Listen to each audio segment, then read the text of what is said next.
اور بہت سارے لوگ جیسے ہی قربانی کے دن قریب آتے ہیں ان کی نظر میں بہت سارے ایسے وائرسز آ جاتے ہیں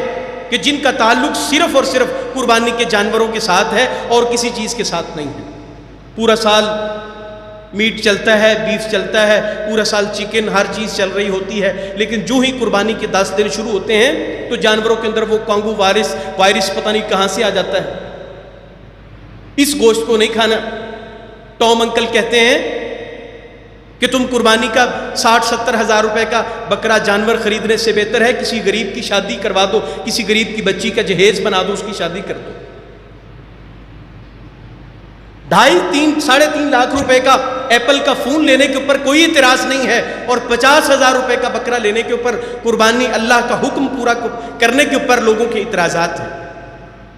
اور پھر غریب کی بچیوں کی شادیاں بھی ہیں، پھر غریبوں کا راشن بھی ہے، غریبوں کی ضرورتیں بھی ہیں، پھر لمبی تفصیل اور فہرست اور لسٹ کھل جاتی ہے ضرورتوں کی۔ آیا ہماری ضرورتیں اور ہمارے معاشرے کے محروم طبقے کی ضرورتوں کا تعلق قربانی بھی اسی لیے اللہ تبارک و تعالی نے فرض کی ہے۔ قربانی کا مقصد اللہ کا قرب اور اس کی رضا کو پانا ہے۔ قربانی کے عمل کے ذریعے ہم اللہ کی رضا اور اس کے قرب کو، اس کے تقرب کو حاصل کر سکتے ہیں۔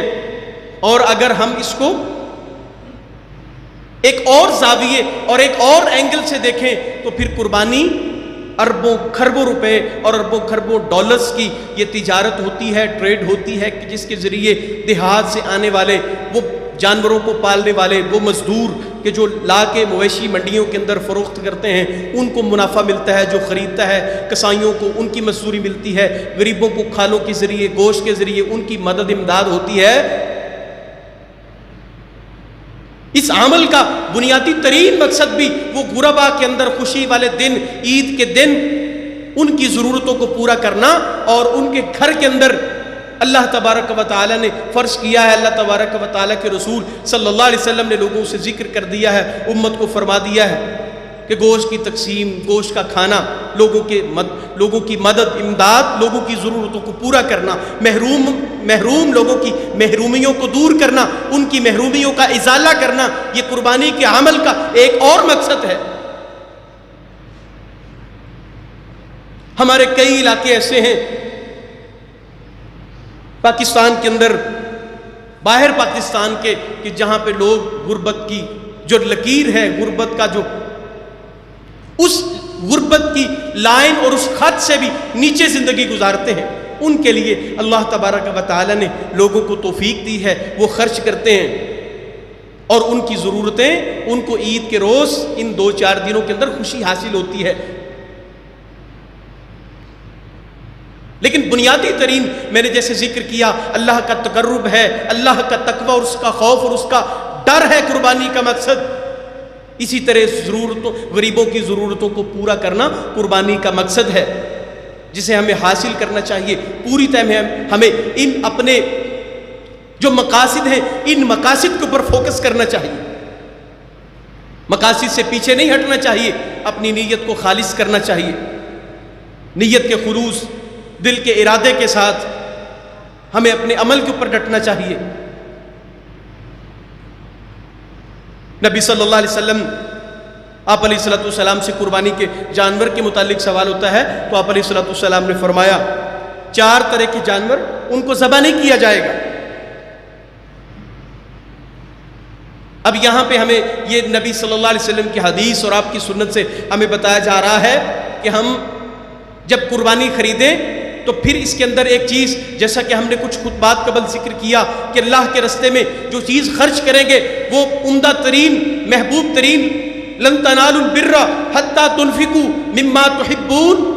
تم اس وقت تک کامل نیکی کو نہیں پا سکتے کہ جب تک تم خرچ کرنے والی جو چیز ہے وہ عمدہ ترین چیز ہو، صاف ستھری چیز ہو، کہ جس چیز کے ذریعے تم خرچ کر کے اللہ کے قرب کو حاصل کرو۔ اسی لیے نبی صلی اللہ علیہ وسلم نے ان اوصاف کو، ان نقائص کو، ان عیوب کو واضح کیا ہے کہ جو قربانی کے جانور کے اندر جس کو ہم اللہ کا قرب حاصل کرنے کے لیے اللہ کے ہاں پیش کر رہے ہیں، اس کو ذبح کر رہے ہیں، اس کی قربانی دے رہے ہیں، اس جانور کا ان عیوب اور ان نقائص ان سے خالی ہونا ضروری ہے۔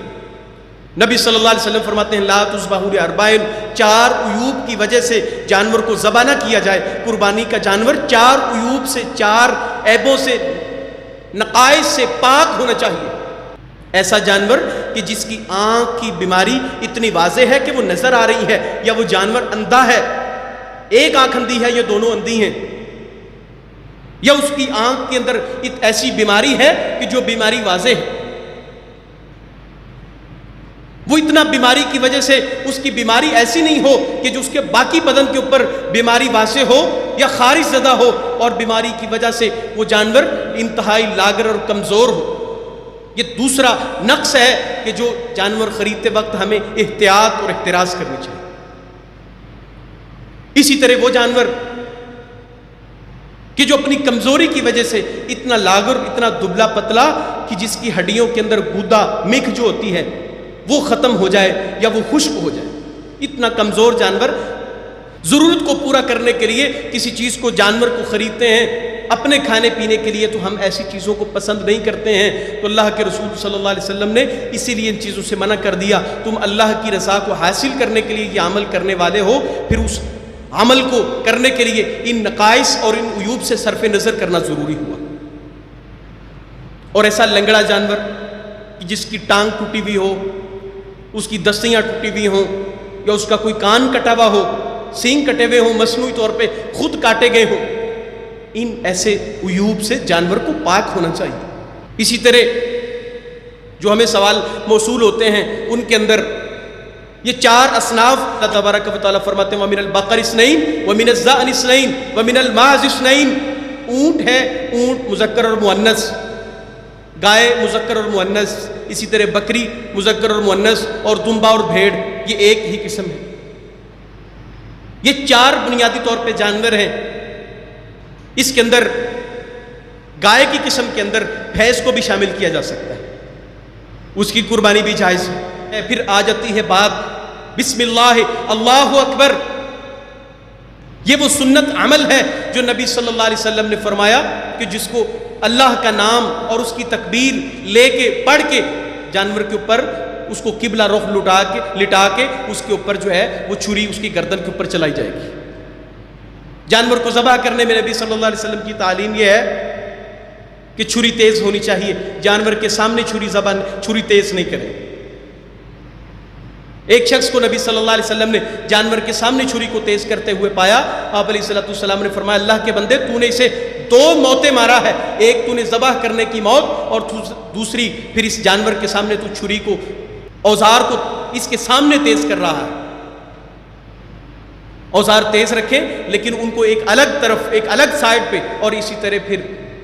ذبح کرتے ہوئے تیز اوزار کا استعمال کریں۔ یہاں پہ پھر ذکر ہوتا ہے بسا اوقات لوگوں کا ہاتھ بھاری ہوتا ہے، جانور کمزور ہوتا ہے، اور وہ جب چھری چلاتے ہیں تو گردن اتر جاتی ہے۔ اب مولانا صاحب فرماتے ہیں مکروہ ہو گیا۔ اللہ کے نام پہ جو چیز ذبح ہو گئی ہے وہ مکروہ نہیں ہوتی، گردن اتر جائے، وہ عام ذبح کرتے وقت مرغی ہو، اب تو ویسے بھی وہ ماشاءاللہ رواج ختم ہو گیا، اب ٹوکا پکڑا ہوا ہوتا ہے اور وہ جو ہے نا بسم اللہ اللہ اکبر کہہ کے کاٹی جا رہے ہوتے ہیں۔ اس چیز سے بھی بچنا چاہیے، جو ذبح کا مسنون طریقہ ہے اسی کو اختیار کرنا چاہیے۔ لیکن اگر کوئی شخص جانور کو ذبح کرتا ہے اور چھری کے دھار کی تیزی کی وجہ سے اگر وہ گردن اتر جاتی ہے تو وہ جانور حرام یا مکروہ نہیں ہوتا، وہ بالکل جائز ہے۔